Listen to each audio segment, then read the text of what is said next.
Yo, assalamualaikum warahmatullahi wabarakatuh. Selamat sore buat teman-teman semuanya yang hadir di YouTube Solusi Hutang MB. Ini kali ini nih menarik banget yang mau kita bahas itu mengenai galbay di salah satu pinjol legal. Kita sebut aja nama aplikasinya Kredit Pintar. Di sini ada satu curhatan ya dari follower saya juga, yang mana dia curhat melalui Instagram dan dia mengalami telat bayar atau tidak mampu bayar di salah satu aplikasi yang bernama Kredit Pintar. Tapi yang terjadi di sini adalah dia begitu ketakutan dan dia begitu kecemasan. Saya juga nggak tahu problem apa yang sedang ada dalam pemikirannya sehingga dia begitu ketakutan, dia begitu kecemasan ketika telat atau tidak mampu bayar di salah satu aplikasi itu. Padahal ya, pemicu kita tidak mampu bayar itu kan problemnya karena benar-benar kita tidak ada uang ya kan. Kita benar-benar tidak mampu bayar. Ini bukan perkara kita tidak mau, ini kita tidak mampu bayar. Jadi mau kita paksain seperti apapun, uang kita tetap tidak ada gitu ya kan. Kita sudah berupaya untuk berusaha, kita sudah bekerja, tapi apa daya gitu loh, kebutuhan lebih utama di dalam hal itu. Nggak mungkin kan kita bayar hutang tapi besok paginya kita mati atau sakit gitu ya kan. Otomatis kita butuh makan dulu. Saya juga pengen membahas buat teman-teman semuanya tentang rasa takut ketika tidak mampu bayar pinjol, terutama pinjol legal. Oke, saya coba munculkan di sini. Assalamualaikum, suami saya baru telat 1 hari, ada ancaman seperti ini. Apa yang harus dilakukan? Ya, oke. Lihat ini kok ke nenek ya. Pagi Pak atau Ibu, saya dari kolektor Kredit Pintar. Mohon maaf mengganggu waktunya sebentar. Saya mau infokan bahwa nomor Anda ini dicantumkan sebagai kontak darurat dari nasabah kami atas nama Y. Disampaikan sama yang bersangkutan, suruh dibayarkan sebelum jam 10, tagihannya di KP. Saya telepon sama WA dari pagi belum dibayar sampai sekarang. Kalau sampai jam 10 belum dibayar, kita bakalan melakukan penelponan ke tempat kerja dan melakukan penagihan langsung. Oke. Ini apa nih? Tolong disampaikan ya, sampai jam 11.30 kalau belum dibayar juga. Oh, ini berbeda ya. Jadi seakan-akan memang ada satu kunjungan, udah hal-hal biasa ya. Oke. Yang sangat kita sayangkan di sini, kata-kata yang dipergunakan oleh Kredit Pintar itu nggak ada masalah ya dengan dia menghubungi nomor yang tercantum yang mana itu sebagai kontak darurat, itu nggak ada masalah.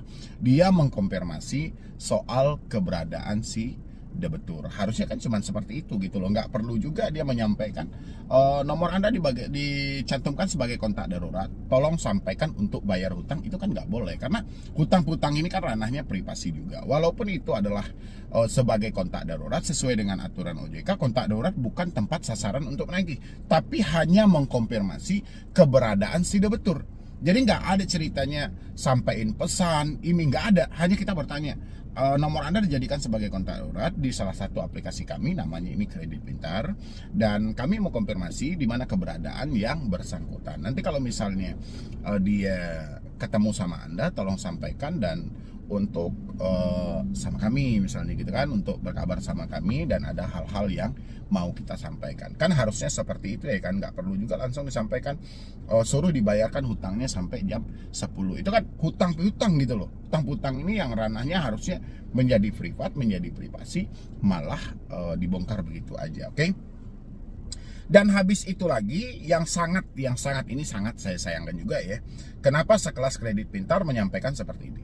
Kalau sampai jam 10 belum dibayar, kita bakalan lakukan penelponan ke tempat kerja dan melakukan penagihan langsung. Oke, penagihan langsung nggak ada masalah, asalkan sesuai dengan SOP-nya. Memang OJK juga memerintahkan kalau bisa ya udah kunjungi aja, datangi aja, nggak ada masalah kan, ada POJK-nya. Tapi kalau sampai lakukan penelponan ke tempat kerja, itu kan bukan kontak darurat lagi. Ini sudah terlalu jauh melebarnya. Kan? Jadi di mana letak aturan OJK yang mana debt collector tidak boleh melakukan penagihan di luar dari si konsumennya, gitu loh. Jadi maksud dia kalau kontak darurat sih oke-oke aja, nggak ada masalah ya kan, tapi bukan untuk sarana tempat melakukan penagihan. Tapi kalau tempat kerja, itu kan sudah beda lagi gitu loh. Berarti dengan sengaja memberikan atau mempermalukan secara verbal. Ya, nanti kalau misalnya Anda mendapatkan chat-chat seperti ini dari salah satu aplikasi, Anda tunjukkan lagi tuh aturan dari OJK tentang COJK, habis itu POJK nomor 22 tahun 2023. Anda tunjukkan gitu loh, Anda sudah membaca atau belum?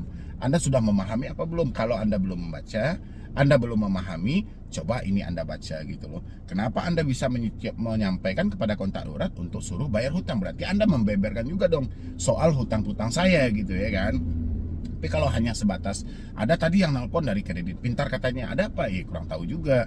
Tapi kamu diminta untuk menghubungi balik dengan nomor ini. Ya, misalnya kayak gitu kan lebih simpel aja. Tapi kalau langsung disebutkan untuk bayar hutangnya sebelum jam 10 kan, itu kan sudah beda hal ya. Dan habis itu lagi juga buat teman-teman semuanya, seringkali kita dikirimkan gambar-gambar yang seperti ini ya, seakan-akan ada orang yang sedang berkunjungi atau orang yang sedang didatangi, atau mereka selalu mengaku kami sudah berada nih di seputaran kampung Anda, kami sudah berada nih di sekitaran RT atau RW Anda. Nanti setelah melakukan penagihan di sini kami akan pindah ke sana. Anda gak usah baper juga ya. Kita sebenarnya buat teman-teman semuanya kan, teman-teman selalu ketakutan tuh kalau misalnya ada debt collector pinjol yang berkunjung ke rumah. Problemnya Anda nggak perlu ketakutan juga. PR dari ketakutan kita itu, pertama kita tidak mampu jujur. Kedua, kita takut orang sekitar tahu kan. Sekarang sudah saatnya kita melawan semua rasa takut itu. Rasa takut ini tidak boleh kita nikmati begitu aja. Ya, dan kita tidak perlu menghindar juga untuk mencari aman, tapi kita lawan. Ketika kita didesak untuk datang ke rumah, misalnya mereka mau berkunjung ke rumah, Anda cukup jawab, ya sudah, silahkan Anda datang ke rumah. Begitu nanti ada kunjungan dari debt collector ke rumah, Anda gak usah panik juga, Anda tetap tenang aja. Anda gak usah terlalu khawatir, walaupun saat itu, walaupun bertepatan saat itu, Anda tidak ada uang juga. Anda nggak mampu bayar, Anda nggak ada uang, Anda nggak usah khawatir, ya kan? Hadapi aja dulu. Hal yang paling pertama untuk kita pertanyakan debt collector datang ke rumah, pertama ID card. Seperti contoh yang ada di gambar itu. Ketika mereka datang, mereka harus menunjukkan ID card seperti contoh yang ada di gambar itu. Ya, habis itu surat kuasa, mereka juga harus menunjukkan surat kuasa yang mana mereka diperintahkan oleh perusahaannya untuk menjemput tagihan atas nama Anda. Ya, habis itu yang terakhir adalah mereka harus mempunyai sertifikat ya di bidang penagihan, supaya itu bisa menjamin bahwa mereka adalah debt collector lapangan yang legal resmi dari OJK, salah satu lembaga yang ditunjuk langsung dan diresmikan oleh Otoritas Jasa Keuangan atau Asosiasi Fintech Pendanaan Bersama Indonesia. Tapi kalau hal itu tidak mereka tunjukkan, dengan dalih mereka selalu memancing perdebatan. Kalau misalnya kami tunjukkan, Anda mau bayar apa tidak? Oke, Anda silakan usir mereka dari rumah. Oke, mohon maaf Pak, kalau memang seperti itu pola yang Bapak bilangnya, karena ini adalah persyaratan wajib yang disampaikan OJK, kami sebagai debitur harus mempertanyakan hal itu. Sementara Bapak tidak terima, silakan Bapak pergi dulu dan Bapak lengkapin persyaratannya. Kita berbicara kembali setelah semuanya dilengkapi. Ya, begitu ya. Jadi teman-teman pun nggak perlu khawatir dengan soal kunjungan, soal hal ini, nggak perlu khawatir. Kita lawan semuanya rasa takut itu. Ya, yang penting hari ini adalah bagaimana problemnya kita berdamai lagi antara pemikiran dan hati. Itu aja sih poinnya. Karena yang saya perhatikan dari teman-teman semuanya, tidak bisa berdamai antara pemikiran dan hati mereka. Ya, selagi pemikiran Anda bisa berdamai dengan hati Anda, saya yakin 100% Anda tidak ada uang pun hari ini tetap akan ada ketenangan. Tapi kalau pemikiran Anda tidak bisa berdamai dengan hati Anda, pemikiran Anda berkata ini harus dihentikan, sementara hati Anda berkata ini akan ada risiko yang berat, itu tidak sinkron. Ya, jadi ketika pemikiran menyampaikan ini harus dihentikan, hati harus mendukung hal itu. Oke, saya harus berhenti. Sampai kapan saya harus gali lubang tutup lubang? Ya kan? Kalau misalnya saya ketakutan dengan orang tua saya tahu, suami saya tahu, sudah saatnya kita berbicara, cari waktu-waktu yang tepat, cari momen-momen yang pas, kita bicarakan, kita jelaskan gitu loh. Ya kan? Biar apa? Biar kita tidak terlalu terbebani, supaya mereka tidak boleh tahu dan ini segala macam. Ya, itu ya buat teman-teman semuanya. Jadi saya berharap tentang rasa takut ini harus Anda kendalikan. Rasa takut itu manusiawi, tapi kalau rasa takut itu terlalu berlebihan dalam diri Anda, itu akan berdampak buruk pada kehidupan Anda sehari-hari. Terutama Anda bisa jadi malas kerja, malas keluar rumah, malas bersosialisasi dengan masyarakat di lingkungan Anda, karena Anda sudah overthinking duluan. Anda beranggapan orang sekitar Anda sudah mengetahui semua apapun yang terjadi dalam hidup Anda, padahal faktanya tidak seburuk itu. Ya, jadi pemikiran ini memang sengaja memaksa kita untuk memikirkan sesuatu hal yang jelas-jelas hal itu belum terjadi. Tapi kita selalu mendramakannya. Ini yang harus kita hentikan tentang overthinking. Kita tidak boleh pemikiran terlalu berlebihan, ketakutan terlalu berlebihan. Ini harus kita kendalikan. Bukan berarti kita manusia tidak mempunyai takut, tidak. Bukan berarti kita manusia tidak boleh overthinking, tidak juga. Tapi jangan terlalu berlebihan. Kalau rasanya rasa takut itu terlalu melampaui batas yang ada, kembalikan lagi. Saya juga menyampaikan sama Anda kalau Anda muslim. Kalau memang tidak ada bahu untuk bersandar, masih ada lantai untuk bersujud. Kalau memang Anda tidak mendapatkan solusi dari manusia lain, Anda bisa meminta solusi yang terbaik sama Yang Maha Kuasa. Untuk apa? Untuk ditabahkan hati Anda, dikuatkan iman Anda, dan dibukakan kembali pemikiran Anda. Begitu caranya.